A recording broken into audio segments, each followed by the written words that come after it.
This is Sensibility Speaks, and welcome to my channel. Thank you for stopping by, and don't forget to like, share, and subscribe, and make sure you hit that notification bell. So today I'm going to be talking about Robyn Dixon. She was just on Watch What Happens Live last night. I don't know why they aired that during the same time as the Grammys, but I digress. But here's the thing. That good old Andy Cohen, he had to make sure that he addressed the fact that Robyn and Giselle, they went on the Reasonably Shady podcast and they divulged the information about Juan's infidelity, and I'll get into it. So baby, Andy knew he had to step up to the plate because Carlos King got his foot on his neck, right? I think a week ago, Carlos did a whole video to where he had a complete meltdown about the egregiousness and the audacity of Robyn Dixon divulging the information about Juan's alleged, but not so alleged, supposed mistress, right? Carlos is right, even though he's a hypocrite, but I'm not going to get into that in this video. Make sure you check out my other video that I did about a week ago about it's the hypocrisy for me on Carlos King. But let's get back into it. But he was right in the fact that we as the viewers, we deserve the best from the cast members, because when you think about Wendy Acefo and Browner girls on the cast, and you think about Candace Diller-Bassett, they have to give 1,000 at all times. They have to be on full tilt, while Giselle and Robyn in particular just kind of get by on their pretty privilege. Not saying the other girls aren't pretty, but we know how society can be when it comes to colorism. I ain't going there, but it is what it is. But just the audacity in the fact that they save this information to air out on their podcast. But I'll get into this a little bit, and I want you to hear the video. But Andy knew he had to step up to the plate because this went viral. The fact that Carlos King went in on Robyn in particular, and it just didn't look good because the reunion just aired and we missed all of this tea all season. It didn't come out at the reunion, and she felt like, oh, well, I just thought, she's just laissez-faire. Oh, I thought one of the other girls would bring it up. Well, we knew that Karen had actually bought up some alleged mistress that Juan was walking around Georgetown with or whatever. I'm like, child, anyway, but this is something altogether different. But again, Andy, Carlos King is on your neck. I don't know what you did to him. I don't know why he got his boxes in a bunch, but that's another video coming up. Anyway, let's get into it. But Robyn, this week you admitted on your podcast that Juan had been involved with another woman during COVID and that you knew about it ahead of season 7 and that the situation had been, quote, handled. Yeah. Obviously, I have questions. Okay. You mentioned on your podcast that Juan and this woman didn't date and he didn't fly her anywhere. Correct. Can you clarify why she had a hotel receipt with Juan's name on it? Oh, wow. You want to get on there. Okay, yeah. So... Come on, Robyn. You can't be that clueless. She's just like, oh, wow, you really want to get into it? Yeah, we really want to get into it, man. I really don't want to give her this attention, but okay. She lives in Canada. Canada was clearly on a strict lockdown during the pandemic. Okay. So the hotel receipt comes into play because for whatever reason, she decided that she wanted to fly to Maryland. And she had told Juan that she was dating a Baltimore Ravens player. So she's telling him she's flying to Maryland, and he's like, okay, whatever. But somewhere along the way, she gets to Maryland. She's reaching out to him. She tells him she lost her wallet in the casino, and she cannot pay for her hotel room. Okay. So he feels bad for her.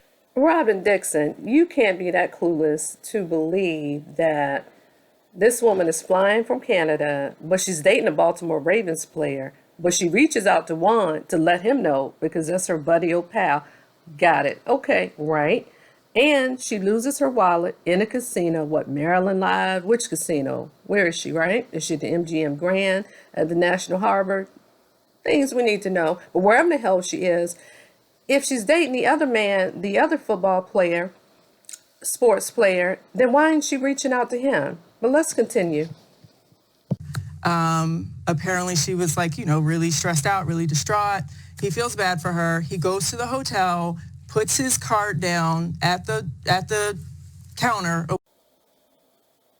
Juan should feel bad for you for making you come up on national TV and even on that podcast of yours, which is nationally or maybe, I don't know, internationally syndicated, to come up there with that bullshiggity. Come on.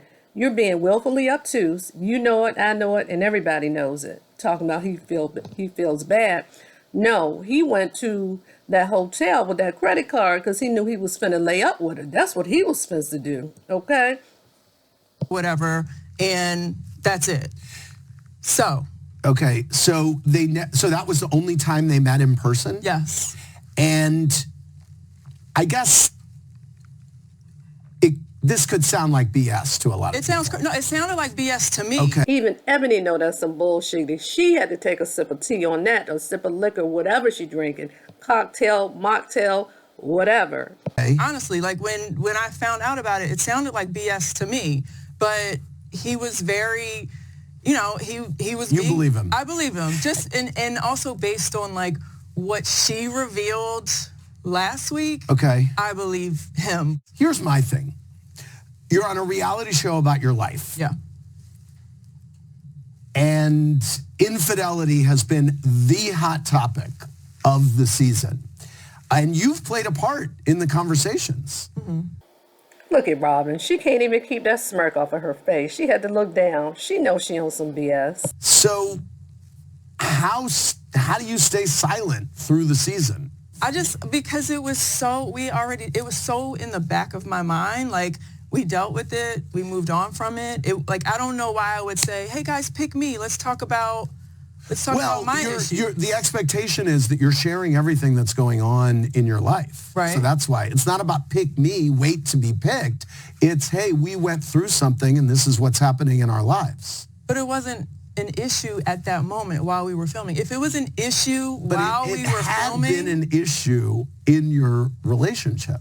Because it wasn't relevant to where we were in that present time. See, the issue with Robyn is she is riding on Giselle's coattail, meaning she's taking on Giselle's lead because Giselle all this time has been getting by without really divulging any personal information about her life. Her sole purpose is to stir the pot and to just orchestrate and play quasi-executive producer, organizing scenes, making up shit behind the scenes, and deciding who's going to plot on who. And Robyn being her green-eyed bandit, being the literal Robyn to her Batman persona, so to speak, she feels like, well, damn, if Giselle does it, and she's been skating by all these seasons, well, let me try too, right? Because from the inception of the show, the entire storyline has been kind of brimming beneath the surface. When is Juan and Robyn getting married? What's going to go on with their relationship? Are upcoming nuptials going to happen? Because it's clear as day they have no chemistry, right? And it's almost like their brother, sister. Many have said this before. I've said this before, I think, on other videos. They have history because I think they were high school sweethearts. Juan went on to the University of Maryland, and then he went to, I think, the Washington Wizards, and maybe he got traded around to some other pro teams.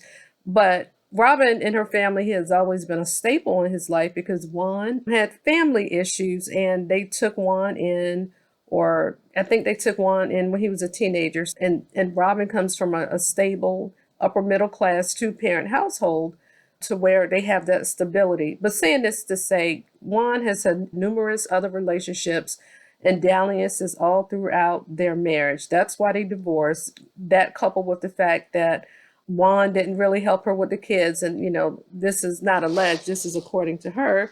And they just didn't have any affection. Robyn was a pretty girl in high school. He's a star basketball player. And from a visual aesthetic, it just would seem like the right thing to do for them to get together. The pretty girl, the star athlete, you know how it goes. Well, honey, you're not Giselle.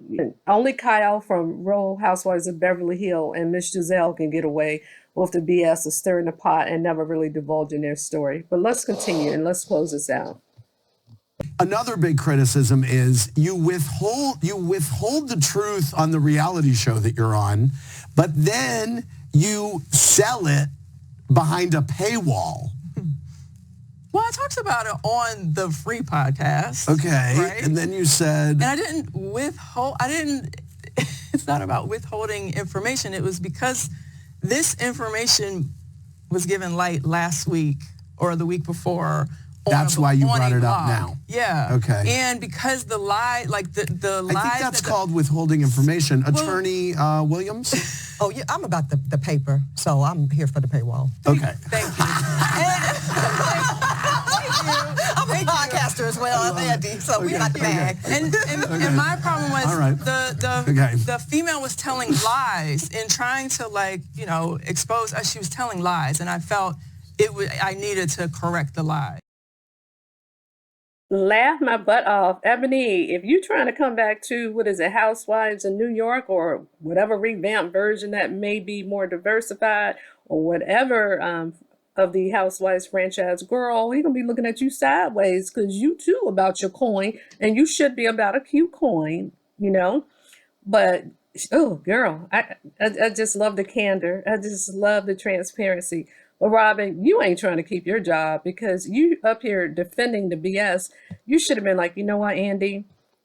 I was wrong. You're completely right. I don't know what I was thinking about. Following down behind Giselle. She won't say that. But she should have been like, you know what? I should have given full disclosure. And I am on reality TV. And I do understand in a court of law, in a court of reality TV, that I should be an open book for all to see, the masses. It doesn't matter if it wouldn't happen currently, Your Honor, Andy. I should have spilled the beans, damn it. Spilled the beans, Robyn. But she is guaranteed probably for another season because she's on the hot seat, honey. Girlfriend had her 5, 10, and 15 minutes of fame. But anyway, thank you for stopping by my channel as we listen to Robyn be on a witness stand and Andy playing quasi-judge, jury, and executioner of Miss Dixon. All right, like, share, and subscribe. Until next time, bye-bye.